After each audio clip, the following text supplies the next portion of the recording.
What kind of challenges does Oregon State's offense present for your defense? Yeah, a lot of challenges. You know, they do a good job in their different personnel groupings. They're very creative with the personnel that they use. They've certainly got a system that they believe in, a style of ball they believe in, and they do it very well. Quarterback's playing good ball for him. You see his experience starting to show up more and more as he gets more game reps. And then, yeah, they just present a lot of challenges in terms of all the things they do with their tight ends, their motions, their run game, marrying the play action game off of it. It'll be a big challenge for us, there's no question. What do you see for Relik's role the rest of the way? Rest of the way? Yeah. He'll get healthier. He'll get better. You know, he hasn't been full speed here the last few weeks, but he's gaining on it. So we want to get him back healthy, get him moving around the way he can, and when he does that, he'll have a significant role. How's Cortland doing, just generally starting the week, and how do you see that left tackle spot? Good. Yeah, good. He's full participant today. Both of those guys were, and so yeah, it's good to have both guys back healthy. Yeah. Are you expecting to continue the split, or we'll see. We'll just got to watch how the game, how the week unfolds, how these guys practice. But having them both healthy is certainly a big plus for us going into this one. What did you see from Mason Murphy covering for a few reps in the game? He actually had a bad first snap. You know, just leaned a little bit too much, and it wasn't the. You know, it's like I told somebody, it's almost like putting a kicker in for his first career field goal for about a 60-yarder. I didn't put him in a great position there on a. Just the way the situation was, and after that, did some good things. So he's practicing well. We're gaining confidence in him. Jeremiah had a really good game on Saturday. How have you seen him improve since spring practice? He's been fantastic for us. I don't think he's missed one day of anything. He's a really consistent competitor. He's mentally tough and very smart when you consider his age. He's advanced there. I mean, he is, those two areas, he's above and beyond what you would typically see with a lot, especially an offensive lineman of that age.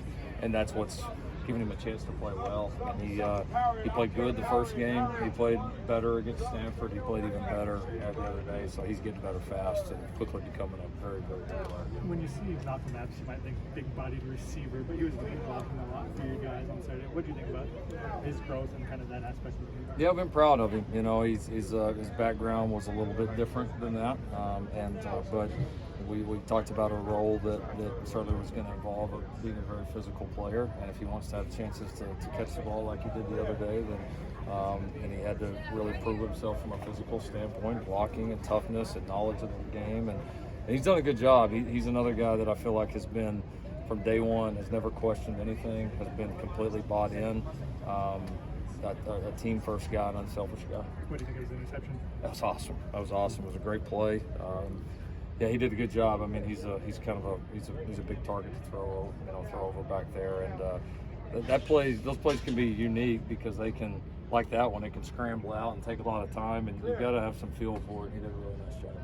We talked about Tuli's consistency a lot. What was the first moment he really popped to you, though, as a special talent? Oh, I thought he was very good in spring. I thought fall camp, his game, he had a couple days out here, fall camp where he was just outright dominant when we could block him. I thought he got a lot better physically throughout the summer. And then the impressive thing is you see some guys that have made a few plays in their career. All right, they practice hard for a little bit, they're doing well, they have a couple of good days, then maybe they, one day they don't quite show up. You felt like I feel like in camp we notice his presence every day, which is tough to do because literally you're playing football every single day and not just practice. Our camp was, we went at it, and so just his consistency of making an impact is impressive. And then obviously the other thing that's very impressive is his ability to play inside and outside, not just mentally but physically, transition between both, because there's some things that are the same, but obviously there's a lot that's different there too. So it's pretty impressive what he's doing. Is there a spot he's better at, you think, inside, outside, a comfort zone for him? Depends on matchups, depends on what we're trying to do schematically. There's a lot that goes into it. I think he's pretty comfortable at both.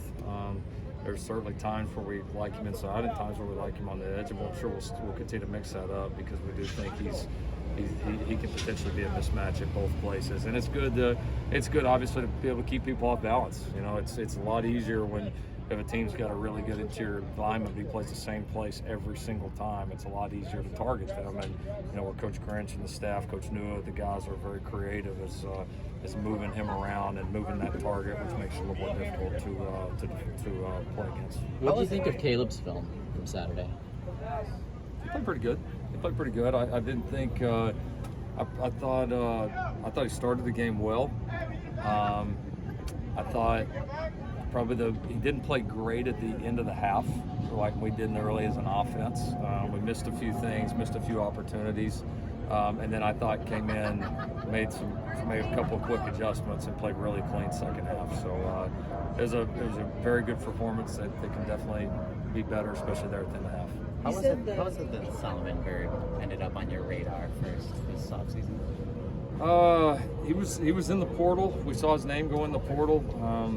If I remember right, he went in fairly early. And there was a long period of time because we knew he wasn't getting out till later. And he was on the radar. We were talking to him for a little bit, and then for one reason or another, again, I recruited so many portal guys that time. I gotta try to keep them straight. But at some point, the communication between both sides kind of drifted off. Didn't feel like it was going to happen, and then it kind of picked back up again. And as time evolved, we just knew we needed another guy on the edge. Like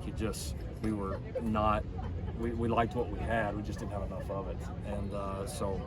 And then we've said several times, I mean, obviously glad that we made that phone call there towards the end of the spring back to him to see if he was still interested, and he was. And certainly lucky for the Trojans.